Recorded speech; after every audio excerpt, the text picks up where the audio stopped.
ज़कात दूसरे उन्वान के नाम से किसी को देना, इसका क्या हुक्म है?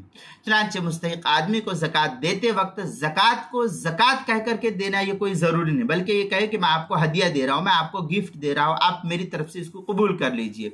तोहफा है, अतिया है, या मैं आपको इनाम दे रहा हूँ, ईदी दे रहा हूँ, ये इस तरीके के अल्फाज अगर कह करके देता है तो जायज़ और दुरुस्त है। या इसी तरीके से कर्ज के नाम से देना भी जायज़ है, बशर्ते कि दिल में ज़कात देने की नियत हो। कर्ज इस माना करके कि अभी वो नहीं ले रहा है तो मैं कहूँ कि चलो आप मेरे से कर्ज ले लो, लेकिन बाद में जो है कुछ दिन के बाद क्या है कि जो मैंने आपको दिया था वो आप रख लीजिए, आपके लिए वो हदिया है। तो इस तरीके से भी कह करके, लेकिन दिल के अंदर ये इरादा होना चाहिए कि मैं ये ज़कात दे रहा हूँ। अगर दिल में इरादा नहीं होगा तो फिर आपकी ज़कात नहीं होगी, आपकी ज़कात अदा नहीं होगी। चुनांचे फतवा आलमगीरी में हमन आता मिस्कीनन दराहिमा व सम्माहा हिबतुन औ कर्जन व नवज़ ज़कात फ़इन्नहा तुजज़ीही व हुवल असह। फतवा आलमगीरी जिल्द नंबर 1 सफ़ा नंबर 171, फतवा शामी जिल्द नंबर 2 सफ़ा नंबर 268, अल-बहर राइक जिल्द नंबर 2 सफ़ा नंबर 212 पर इसको नकल किया। इसी तरीके से ज़कात के मसाइल का इंसाइक्लोपीडिया, उसके हरूफ तहजी ज़ा उन्वान है ज़कात दूसरे उन्वान से देना, सफ़ा नंबर 197 पर इसको नकल किया गया है।